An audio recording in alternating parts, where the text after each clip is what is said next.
Welcome to Washington Hospital Today, the program dedicated to sharing timely information about the community hospital that's been taking care of Washington Township Healthcare District residents since it opened in 1958. Washington Hospital Today is provided for the sole purpose of informing residents about healthcare topics and issues that have been covered during community forums, pre-health and wellness classes, or as part of educational sessions held during the district's open board meetings. This program is one more way that Washington Hospital helps empower you, the residents of the district, by providing information needed to make informed decisions about your health.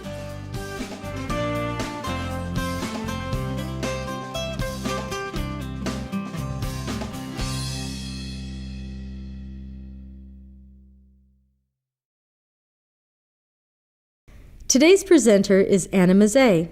After receiving her Bachelor's of Science degree, Anna attended a dietetic internship at Mercy Hospital in San Diego. Anna started at Washington Hospital in 1986 as an inpatient dietitian. Currently, she is an outpatient dietitian providing education on diabetes and weight management and conducting community lectures. She is certified in weight management from the American Dietetic Association and has also been a certified diabetes educator for more than 10 years. Okay, so today we're going to talk about the holidays that are coming up. Okay, so I was going to start out by saying they're here, they're back again, the holidays. But the information that tonight is also meant to be used, during other times where there's a group of celebrations together. Like, for example, when it comes to around June, what's happening around the time of June? What kinds of events? Graduations, maybe people are getting married during the summertime, spring, that time. So you might go through a cluster of different kinds of events at that time. And some people are very social, so they might go through pockets of different kinds of, special occasions at one time. So, you have these, so the information we're going to talk about are good for all those situations. All right, so, and as I was saying, people have celebrated so many different kinds of holidays for individual people. All different kinds of cultures face the same kind of challenges. So let's look at the seasonal ups and downs, okay? So when we talk about meeting up with friends and family, reuniting, that can be a good thing, right? Reuniting people you haven't seen in a while, you see them once a year. But for some people, it may not be such a good thing, right? Some relationships are a little strained.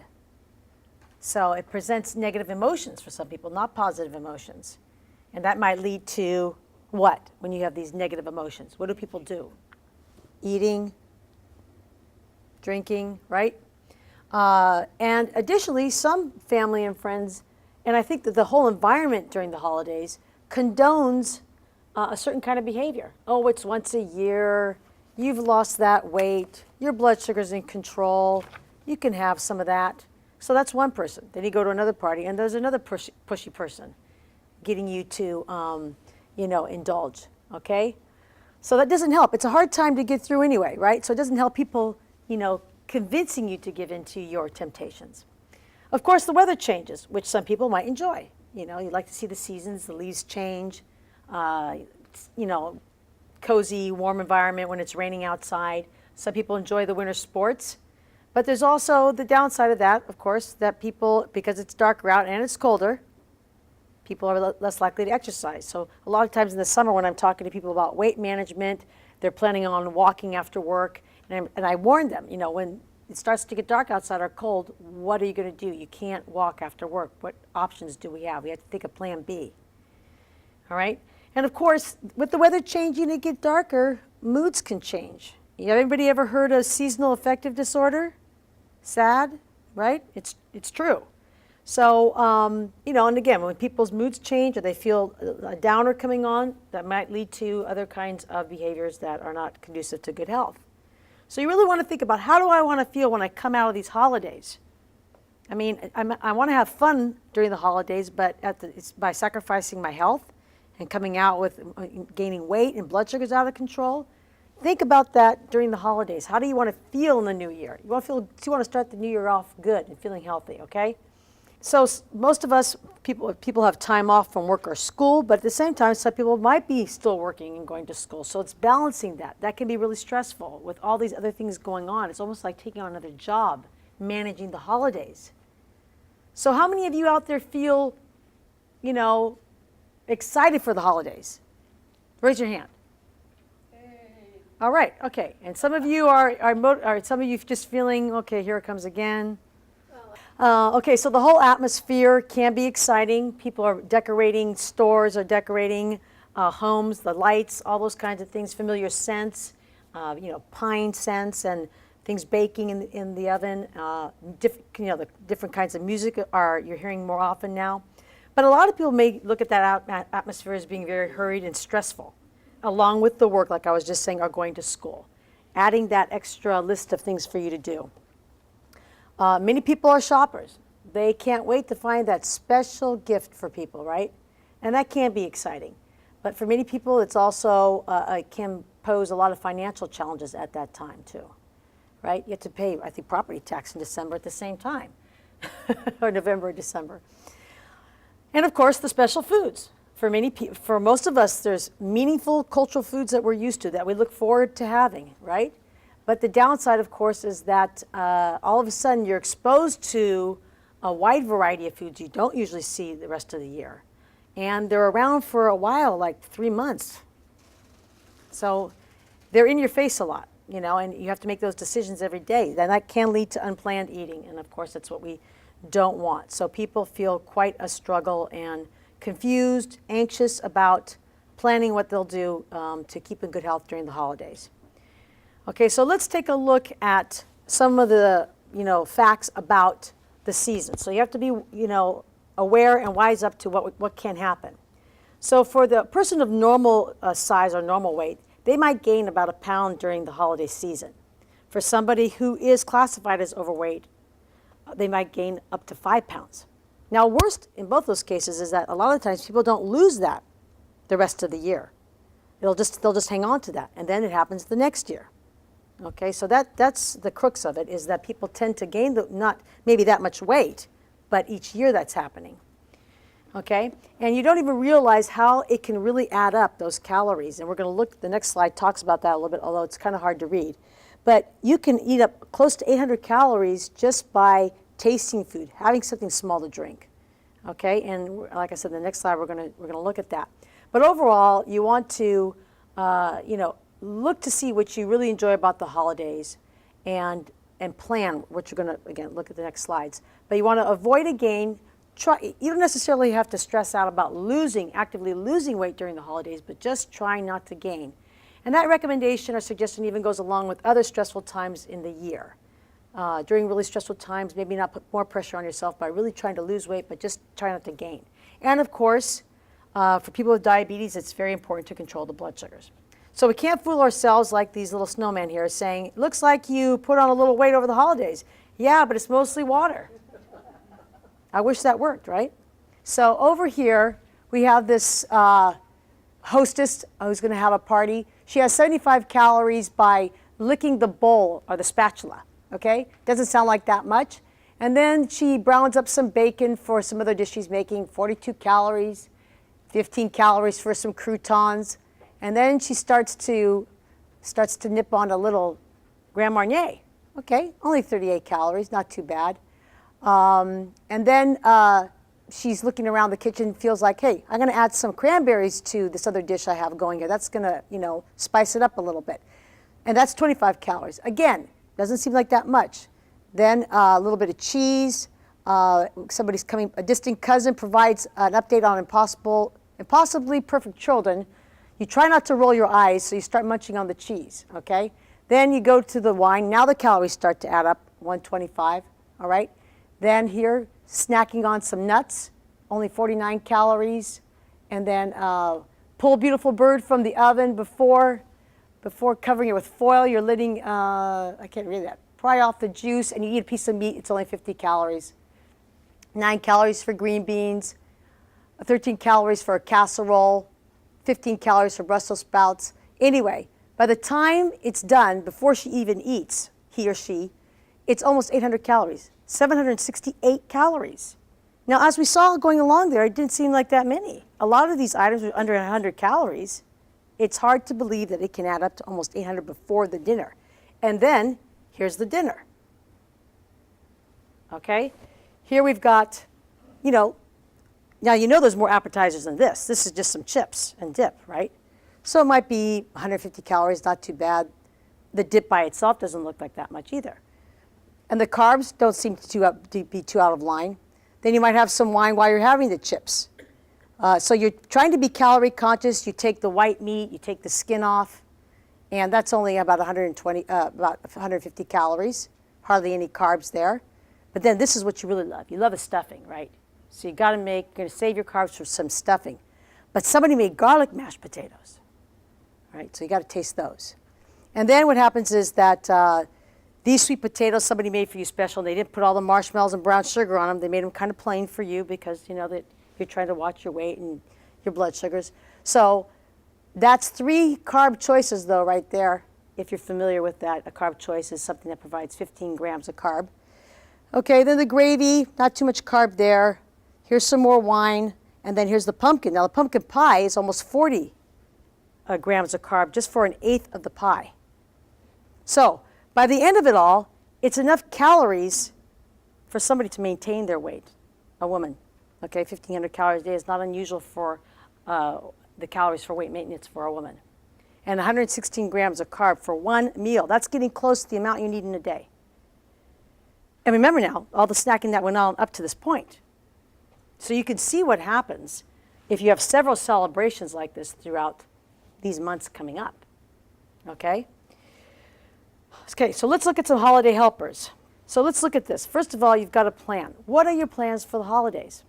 Some people might be traveling. Now, if they travel, are they going to be staying at a hotel? That means they're probably going to be eating at restaurants. Or are they going to stay at a condo? Then they can make some of their food. Are they staying with family? Is there a lot of pushy people in that family that are going to be, trying to fix all their special dishes for them for breakfast, lunch, and dinner? Or are they going to be supportive and say, I want to cook for you, help me make meals for you? Okay? Will you be staying at home more often? Maybe watching all the seasonal sports, which means maybe more snacking and drinking. Are you going to be hosting parties? Will you be preparing the main meals? Okay, so think about what's coming up. It's a good idea, as the picture indicates, to get a calendar and start to mark down where the special events are coming up for you, all right? It's a good idea to maybe talk to your doctor during this time to see any need to adjust medications. You want to go into the season with good blood sugars and a healthy weight, all right? You might have to also adjust activity during this time too. I think it's a good idea to maybe check your blood sugars more frequently, especially if you are going to several events in a row. Check your blood sugar a couple hours after, you have the dinner there or go to a buffet, and to see, how bad it could be and make changes from there. So I think the key thing is when you look ahead into the next few months is where do you want to indulge? You can't do it every day or maybe not even 3 times a week because it's going to add up. Look to see where you want to spend those calories and maybe a little bit more carbohydrate. Most of the foods you get during the holidays, you can get them any time of year. Those little chocolate kissies, just because they're in red foil, does not make them any more special, right? They're wrapped in orange foil now, and at Easter they're going to be wrapped in pastels. So remember, it's the same candy. But you might want to save the calories and carbs for something that somebody might take a long time to make, and they make it once a year, and they make it really special. So that's what you want to think about. Where do I want to spend those calories and carbs? I think that if you're preparing foods, especially some of your favorite treats, you might not want to have all the ingredients around because you might snack on those. So wait till the last minute to get those foods in the house that are very tempting to you. A lot of times people ask me, can I skip, breakfast and lunch and then just OD at dinner? And that's probably not a good idea, especially for blood sugar control, right? And I think it's a good idea to practice moderation. And even in this situation, usually what happens is when you're skipping meals and snacks, you're going to be overwhelmed with hunger. And especially in that environment where there's all that interesting food that you don't usually see, it ends up going to, you end up eating too much and feeling stuffed and probably uncomfortable and guilty, all right? The other thing too you might want to consider is having foods around that you can depend on, that don't take much preparation, because during this time you might be shopping, again, prepping foods, working, going to school, and you tend to be tired. And when you're tired, you may not really think to plan the best meals for yourself. So maybe you get some frozen meals that are controlled for fat and calories and sodium, and have those available. Not eat them every day, but as backup for yourself. Maybe even if you make some homemade soup, maybe freeze it and have that available to you. Okay? Now, exercise is what usually ends up going down the drain during the holidays because a lot has to do with the weather change. So it's important not to omit the exercise, but you might have to adjust it, look for a plan B, C, and also look for opportunities to increase lifestyle activity. How many times do you go shopping during the holidays and people are waiting for that parking space close to the door? And you've parked way in the back already and you're in the door. So remember that you get a little bit of activity that way, a little bit of exercise, and all those things add up over time. Taking the stairs over the elevators. You've heard that plenty of times too, okay? And a lot of times people will, I'm going to that non-food decorations. People decorate their house, they might put out bowls of nuts or candies, that type of thing. So other things that you could do during this time to look like, you're in the midst of celebration, but you want to be festive and everything, but not have the food out, is to decorate with things like candles, wreaths, this type of thing, pine cones to make it look festive without all those foods and temptations. Just one more thing out there. There's a lot of non-food activities to enjoy during the holidays. Like we said, visiting with family and friends, the ones you like, okay? Decorating, shopping, caroling, this type of thing, watching, favorite old movies. So there's a lot of things to look forward to. It's a cozy time of year. So look at the positives. What you have to also remember is, and throughout the time that you have with weight management and controlling blood sugars, is that when things don't work out, learn from that situation. What could you have done differently? So you have a plan for the next time it might happen, okay? So take corrective action as soon as possible and learn from mistakes and move on. Don't dwell on it. Think about how you might make a change the next time. And what might help is to collect food and blood sugar records. Write down what the circumstances were. Why did my blood sugar go up so high? What was going on there? I didn't really look at the portion I was having when I went to that buffet, and I was distracted by all those people, and I was hanging around the buffet table, so I know what happened now. So think back why the blood sugar really jumped, or maybe why it went too low. So it's important to collect the food and blood sugar records together, and even weigh yourself weekly to keep on top of it.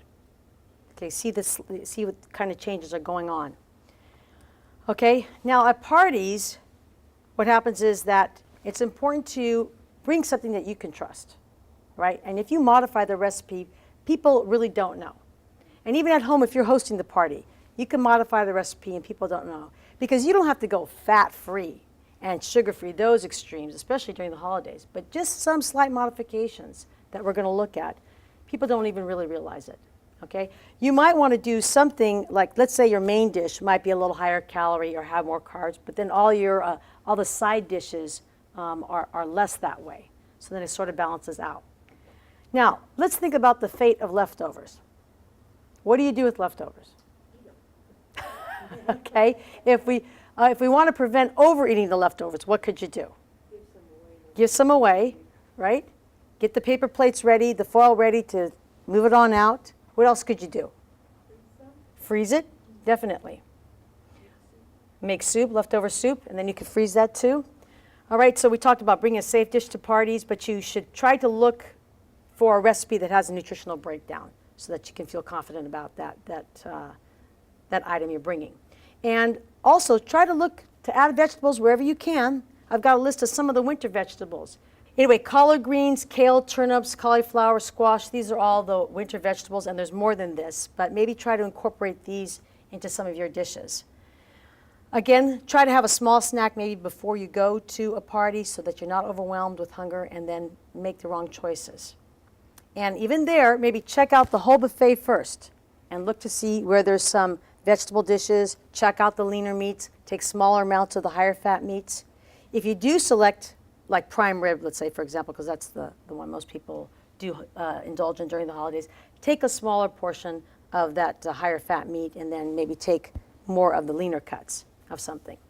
And it makes sense to not hang around the buffet table and mingle and talk around that area, especially if you're sitting there taking a chip and dipping it right there like that. You have no idea how things are getting out of control at that point. That's why it's really important to put things on a plate. And again, I've said this in so many of my talks, eat slowly. It takes about 20 minutes for your stomach to tell your head you're full. Okay, and it's really important to pay attention to that because there's going to be a lot of distractions at parties. All right?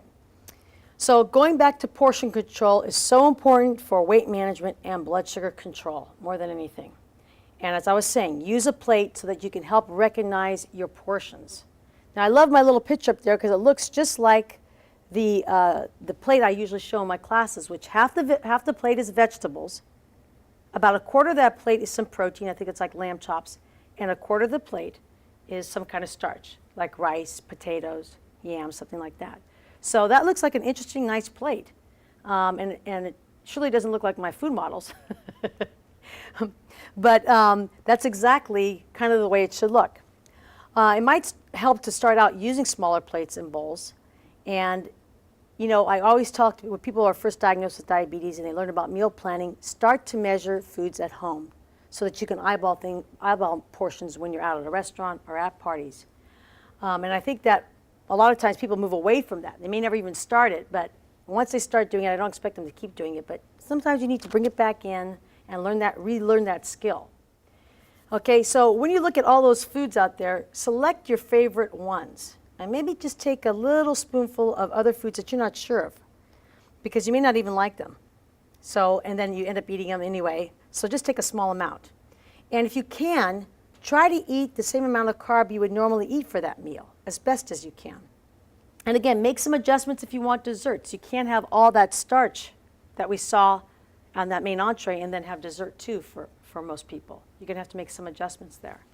So what do you do with a pushy hostess? Somebody who's, you know, really trying to convince you that they worked all day on this recipe, that they really want you to eat more. You've had one portion. They want you to have more. What kind of feedback could you give those people? What could you say to them? Maybe later? Gee, I'm full. You're full. You love the food. Yeah. You got to praise them. You love the food. Give me some to take home, and I'll take it home. I'll eat some tomorrow. Okay. So those are some. You plan for that though. You kind of have to mentally get ready for that because we can easily be pushed over. Also, after a meal, maybe if you did eat too much, we know activity can miraculously lower blood sugar. So maybe go out with everybody and take a brisk walk. Maybe remove yourself from the table if there's a lot of temptation still out there by helping to clean up. All right? I'm sure a hostess would really appreciate that because they've been working in the kitchen all day. So this is the time that people do drink, right? And it's important to think before you drink. So let's define what is moderate alcohol intake. 1 drink for a woman per day and 2 drinks for a man per day. And 1 drink is described as 12 ounces of beer, 1.5 ounces are usually like what's in a jigger full of whiskey or scotch, vodka, gin, that type of thing, and 5 ounces of wine. How about a liqueur? I don't have a liqueur here, but it's going to probably be a very small amount. Because it's sweeter. Right. It's much sweeter. Well, this is based on the alcohol content, not the carb content. So it's probably going to be about an ounce. Probably an ounce. But it's going to be higher in carb than a lot of these other drinks.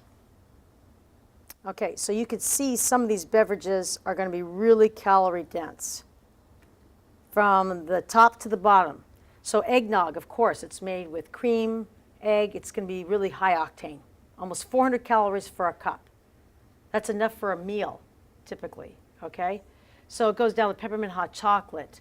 And then here we go, Godiva chocolate liqueur, 3 ounces is 310 calories. Bailey's Irish Cream, 5 ounces, almost 500 calories. Oh my gosh, okay. So I'm glad we're reviewing this because that's pretty dense.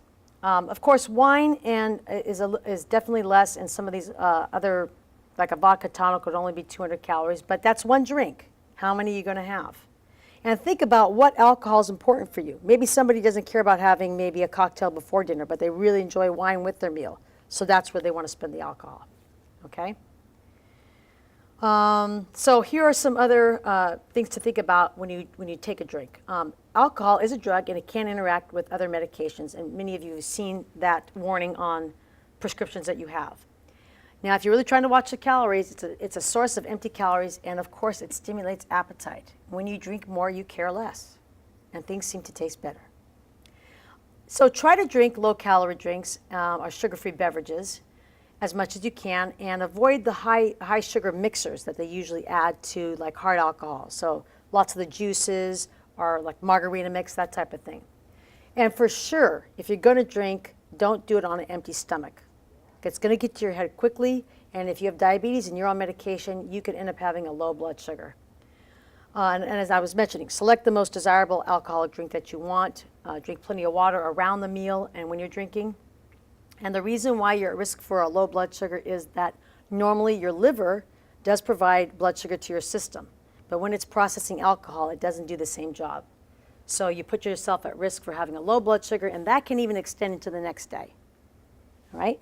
So it's a good idea to always carry a source of fast-acting carb like little glucose tablets, just in case. All right?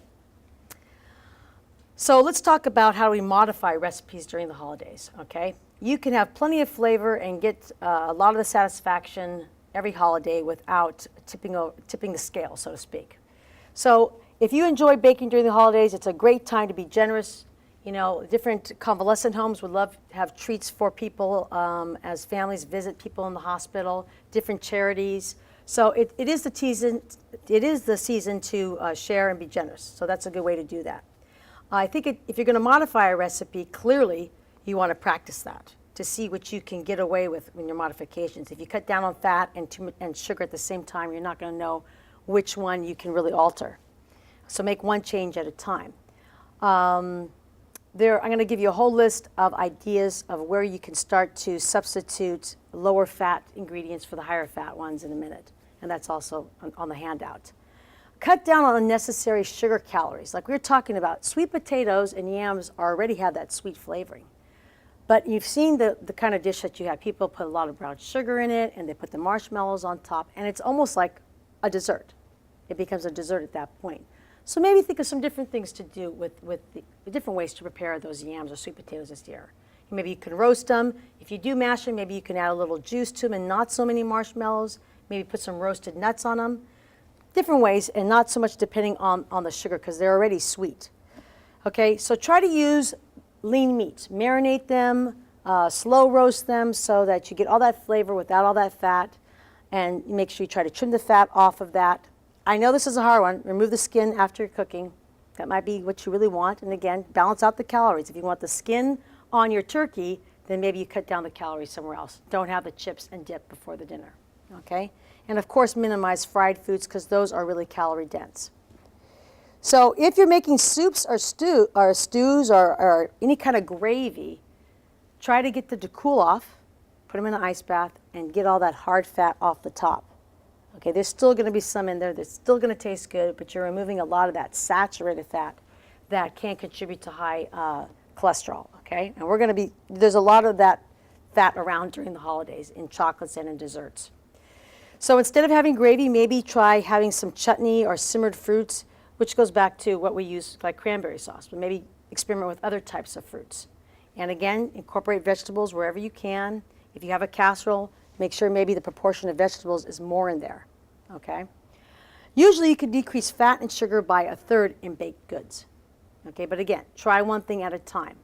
And I've been seeing this more lately, but ingredients that come in smaller pieces, like mini chocolate chips. I've even seen mini marshmallows at the store. Of course, you can get like a chunk of chocolate and chop it up too. And that way it disperses better, but you're using less overall. So also natural sweeteners, the dried fruits. And although vanilla and almond extract and cinnamon don't really sweeten something, I think that we've grown up becoming familiar with those extracts in foods that are sweet. So they kind of give us that feeling of something being sweet. Also, to increase the fiber in some of your recipes, you can use a little bit of whole wheat pastry flour. It does work, and it doesn't taste that coarse because it's whole wheat pastry flour. They've refined some of the grain there, so it's not so coarse. All right? So instead of frosting, Dust the cakes or cookies with powdered sugar or cocoa powder. That looks very festive. And maybe top some other dessert with some berries or light whipping cream instead of the frostings. Sometimes what is not so healthy about pie crust is that it usually has shortening in it, and shortening or butter is not a healthy fat. So we ask people to use, maybe use a nut crust or maybe a cookie crust, and that way you might use less fat, and it's something different too. Also during the holidays, instead of making big loaves of some kind of cranberry bread, maybe you can get the mini loaves or mini little tins for smaller cupcakes and things like that. So making things in smaller baking containers. And here's a whole list of different ways to cut down on calories through lower fat ingredients. So all of these dairy type of products come lower fat. They have fat-free evaporated milk. They have fat-free sweetened condensed milk out there. Okay, so you might use some combination of those in your recipe. And again, experiment. But some of these, taste these products and keep an open mind. It's not meant for everybody. Some people, they like full-fat sour cream. They don't like the fat-free one. But some people, you can't really tell in a recipe. Okay, adding fruit purees instead of fat can lower the calories from fat. The carb might not change too much, though, in the final baked good. So that's why it's important to work with a recipe that has the nutrition breakdown and tells you the serving size, so you get an idea of the calories and carbohydrate content. Now, as far as using sugar substitutes, sometimes there's special baking instructions. So I would go to the websites for those brands that make the companies that make those sugar substitutes, and they have plenty of recipes there for you to try and give you instructions on how to modify your recipe, okay? So I think that overall during the holidays you can really enjoy yourself by planning ahead, okay? So let's look at the final tips here for having happy, healthy holidays. So it's critical to plan and look to see what are the upcoming events. So you don't feel deprived, you want to plan. When can I allow myself that indulgence? I've never gone to that person's house. I want to, feel free to try those different foods. So I'm going to, keep on task all week long and then allow myself a little bit of freedom on that night. Think about what you will prepare, okay? The groceries you're going to have in the house to support your strategies, okay? And keep healthy products on hand, as I was just saying, like some of those frozen meals. And part of planning is making sure that you monitor your blood sugars maybe more often, like I was saying, weigh yourself weekly so you stay on top of things maybe getting derailed. And be with people who are supportive, ask for their support, okay? And seek out the things that you enjoy during the holidays and maybe not think about all the negative things that we talked about in the beginning of our talk, okay? So if you overindulge, remember, learn from your mistakes and move on and get back on track as soon as you can. All right, and also just some web resources, and I picked these websites because they have recipes, serving size, and the nutritional breakdown for you, okay? So, for example, D-Life, which stands for Diabetic Life, has thousands of recipes at their website. And again, I can't speak for all the recipes. That's why you guys might want to, trial and error with some of these different recipes at these websites. Okay? I want to thank you guys for coming tonight, and I hope that some of these ideas really help you get through these challenging times, and not even during these next 3 months, but in the future. Okay? Thanks for coming.